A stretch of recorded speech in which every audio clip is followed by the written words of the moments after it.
If you want to quickly brush in CapCut and remove a background or isolate a subject, this tutorial will walk you through the easiest way to do it, step by step.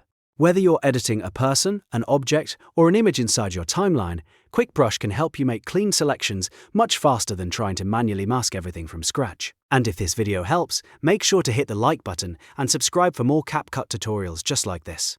Alright, let's jump right in. First, open your project in CapCut and go to your timeline. Select the clip you want to edit by clicking on the video or image. Once it's highlighted, look at the Properties panel in the top right corner of the screen. This is where CapCut keeps most of the editing tools for the selected clip. Now click on the Video tab. Inside the Video tabs, you'll want to find the Cutout section. Depending on your version of CapCut, this may also appear as Remove BG or a similar background removal option. Click into that subtab so you can access the tools for isolating your subject. Next, choose Custom Removal. This option is what gives you more control over the selection instead of relying completely on automatic AI detection. Once Custom Removal opens, you should see the Quick Brush tool available. Select the Quick Brush icon to begin. Now comes the main part. Using your mouse or trackpad, paint over the subject or object you want to keep. Try to trace across the body, item, or main shape as accurately as possible. You do not need to be perfect on the first pass, because the goal is simply to mark the area you want CapCut to preserve. If you go a little outside the edges, don't worry, you can refine it in the next step. After that, use the regular eraser tool to clean up any messy edges or areas that were included by mistake.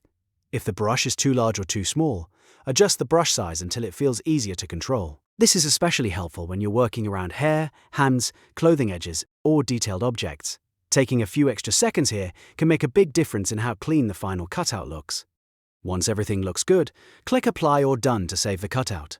CapCut will process your selection and update the clip based on the brushwork you just completed. After that, you can continue editing normally, add effects, change backgrounds, place text behind the subject, or use the cutout for more advanced compositions. Now there's one really important thing to know about the free version versus Pro. The manual Quick Brush tool is generally free to use, but CapCut often places Smart Brush or AI Auto Removal behind a Pro paywall. So if you see a prompt asking you to pay when you export, double-check that you only use the standard manual Quick Brush and did not accidentally turn on any feature labeled Pro or Smart Tracking. That small check can save you a lot of frustration later. And that's really all there is to it.